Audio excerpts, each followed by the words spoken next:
Saya pernah berpikir bahwa cinta hanyalah khayalan kosong yang diciptakan oleh Noel-Noel murahan, sampai hari itu tiba ketika tapanya membakar jiwaku seperti api neraka yang tak bisa dipadamkan.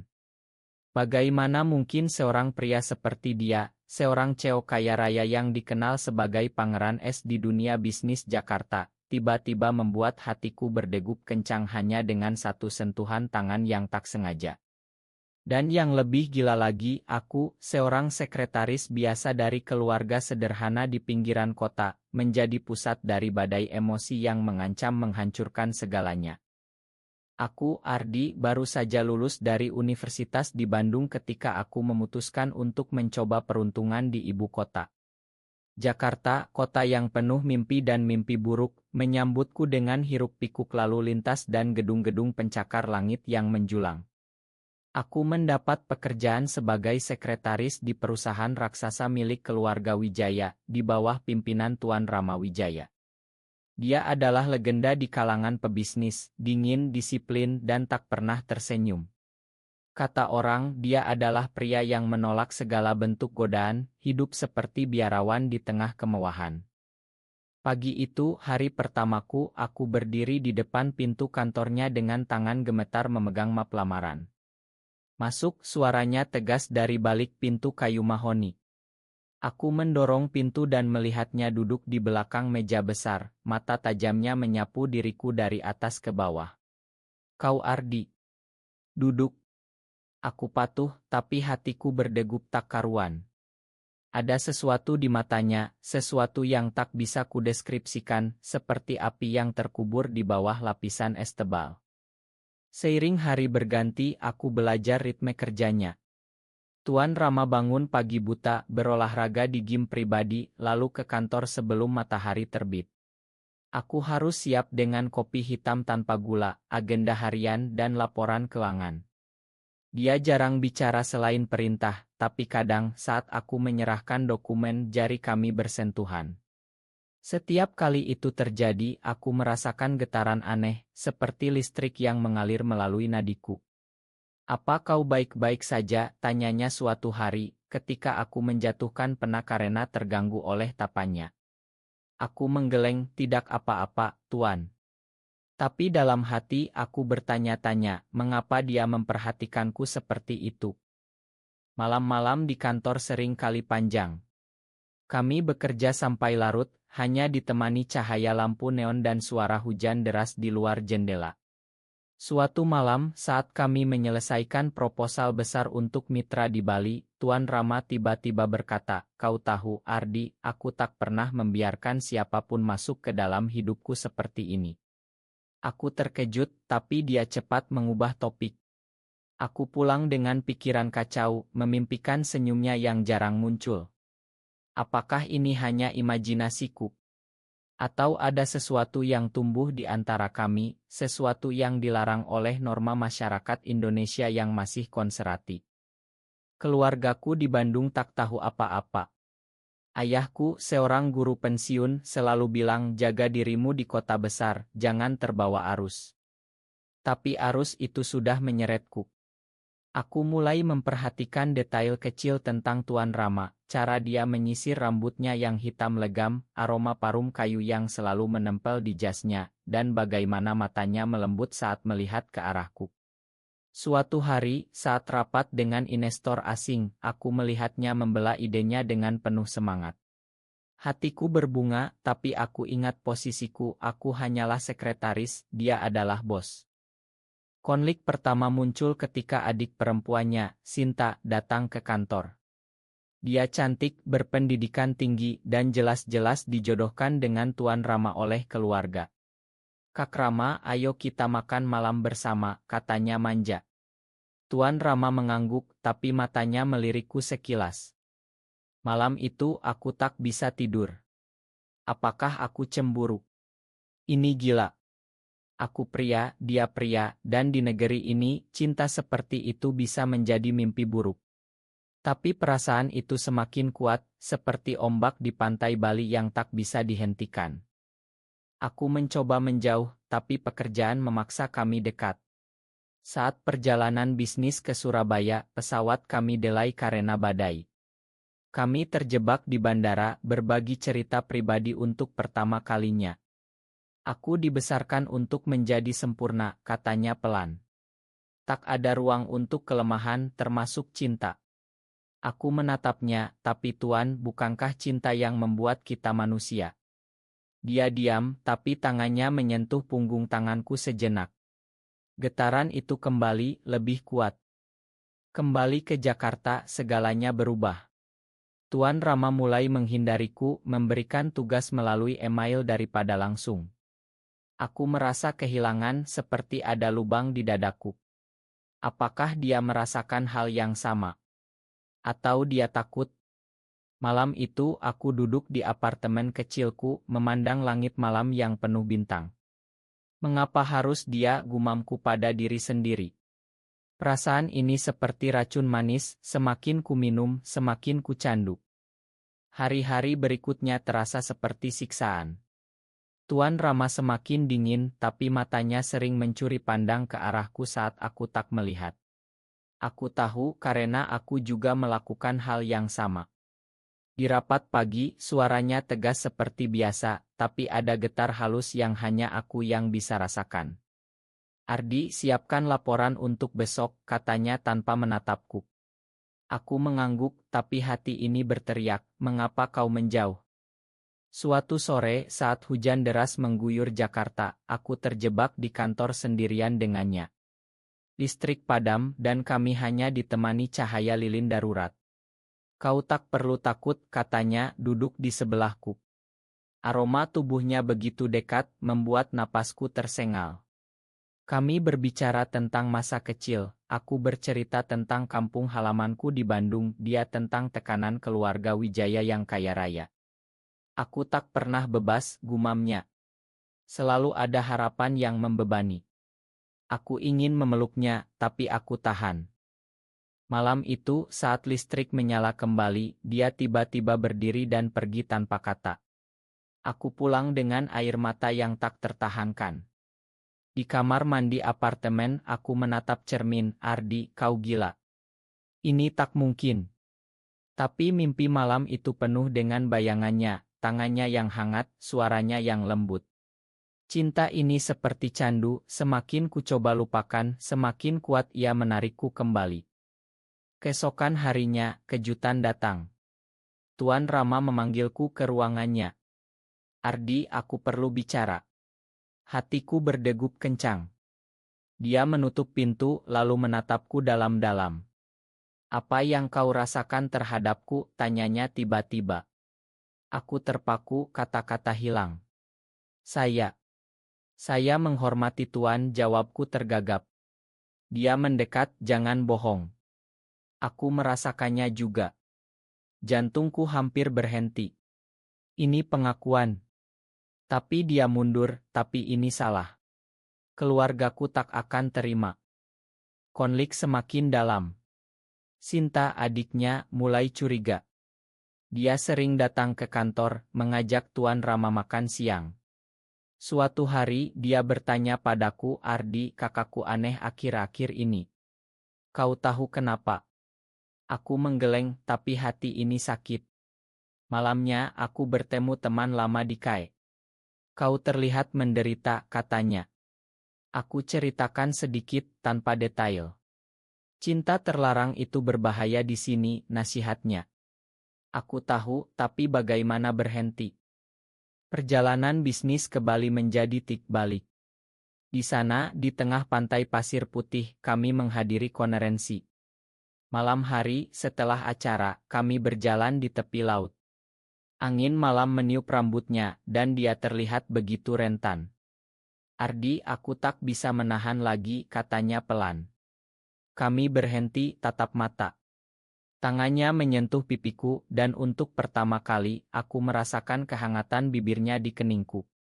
Itu bukan ciuman penuh gairah, tapi penuh emosi yang tertahan. Kembali ke hotel, aku tak bisa tidur. Pikiranku penuh dengan dia, bagaimana dia tertawa pelan saat bercanda, bagaimana matanya menyala saat membahas bisnis. Ini lebih dari nafsu, ini cinta yang dalam, yang membuatku ingin melindunginya dari dunia. Tapi pagi harinya, dia kembali dingin. Kemarin adalah kesalahan, katanya. Hatiku hancur, tapi aku tersenyum, mengerti, Tuan. Kembali ke Jakarta, rumor mulai beredar. Seorang karyawan melihat kami di Bali, dan gosip menyebar seperti api. Keluarga Wijaya marah besar. Ayah Tuan Rama memanggilnya, kau harus menikah dengan Sinta atau gadis lain. Jangan nodai nama keluarga. Aku mendengarnya dari balik pintu dan air mataku mengalir.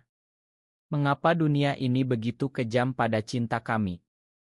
Aku mencoba resign tapi Tuan Rama menolak. Kau tak bisa pergi, katanya dengan suara gemetar. Malam itu dia datang ke apartemenku. Ardi, aku tak bisa tanpa kau. Kami duduk di sofa berbicara sepanjang malam. Dia cerita tentang masa lalunya, trauma kehilangan ibu, tekanan menjadi pewaris. Aku peluk tangannya, aku di sini untukmu. Emosi malam itu begitu dalam, seperti ombak yang menghantam karang hati kami. Setelah malam itu, hubungan kami semakin rumit. Kami bertemu diam-diam di cafe tersembunyi atau taman malam di Jakarta. Setiap pertemuan penuh emosi, tawa yang tertahan, cerita yang dalam, dan tatapan yang penuh arti. Tapi ketakutan selalu mengintai. Bagaimana jika ketahuan, gumamku suatu malam. Tuan Rama memeluk tanganku, kita akan hadapi bersama. Tapi dalam hati aku ragu. Konflik memuncak ketika Sinta menemukan pesan di ponsel Tuan Rama. Kak, kau dan Ardi, teriaknya di kantor. Tuan Rama diam, tapi matanya penuh penyesalan. Sinta menangis, ini tak benar. Keluarga kita akan hancur. Aku berdiri di sana, merasa seperti penjahat. Malamnya, aku sendirian di apartemen, air mata tak henti. Mengapa aku jatuh cinta padanya? Pikiranku berputar, ingatan tentang senyumnya, kehangatannya, tapi juga rasa sakit yang menyertainya. Ayah Tuan Rama memanggil rapat keluarga. Aku tak diundang, tapi Tuan Rama ceritakan semuanya. Mereka ingin aku menikah segera, katanya dengan suara parau. Hatiku seperti ditusuk. Lalu aku, tanyaku. Dia menatapku, aku tak bisa kehilanganmu. Tapi tekanan semakin besar. Media mulai mengendus rumor tentang skandal di perusahaan Wijaya. Suatu hari, pengkhianatan datang dari orang tak terduga. Rekan bisnis Tuan Rama, Pak Budi, yang iri dengan kesuksesannya, menyebarkan foto kami di Bali. Ini bukti, katanya pada ayah Tuan Rama. Dunia kami runtuh.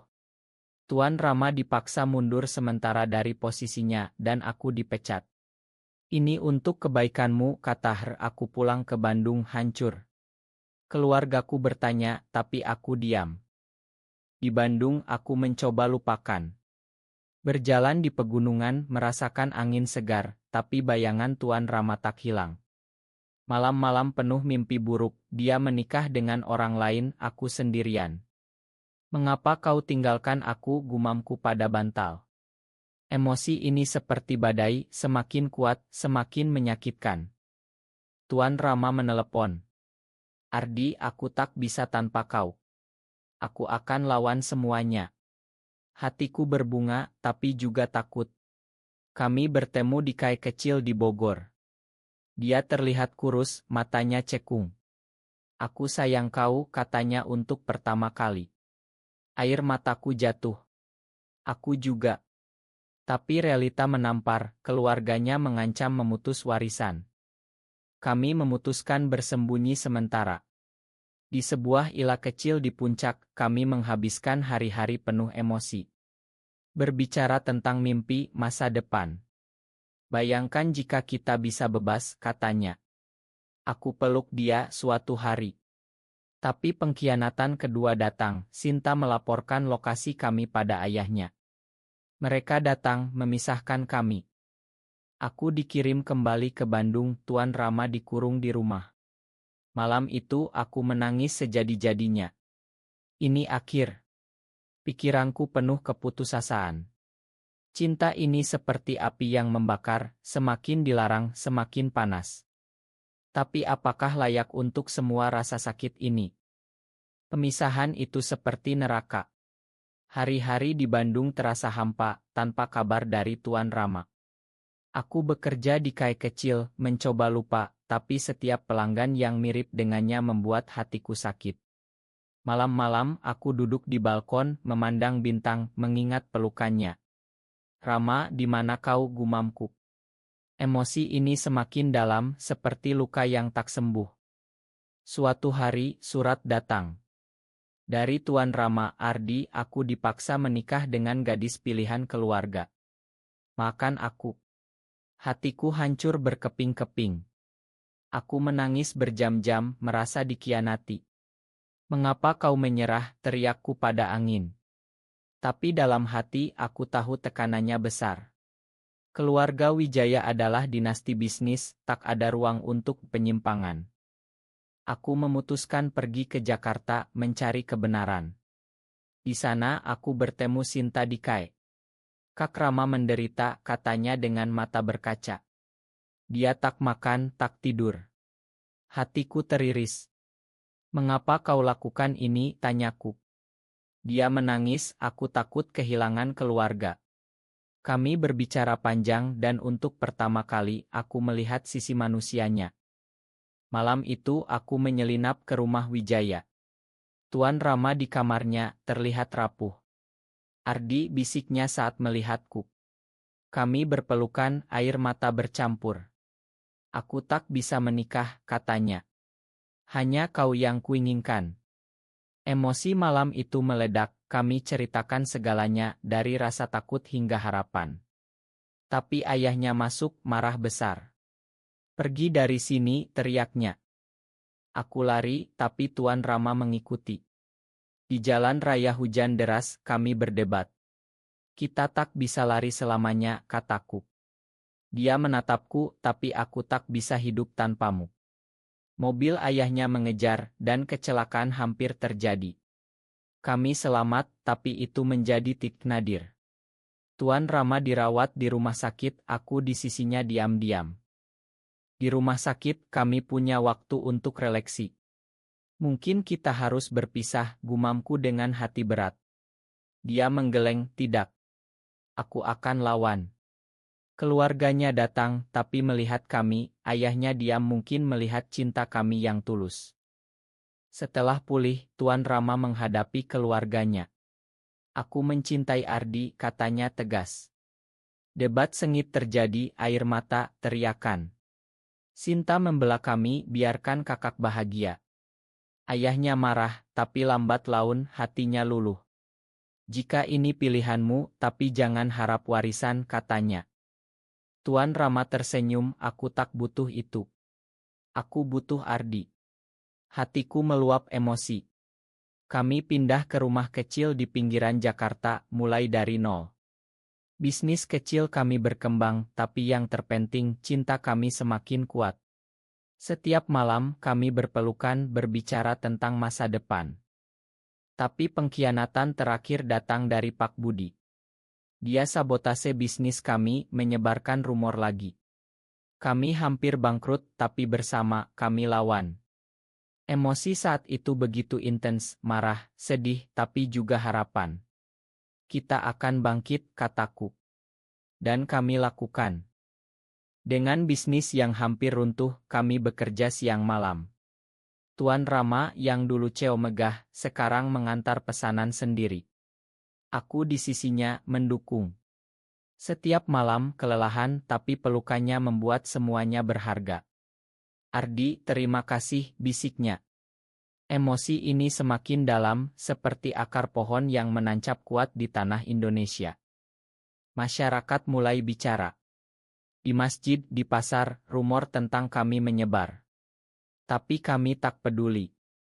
Suatu hari, teman lama Tuan Rama datang menawarkan bantuan. Aku dukung kalian, katanya.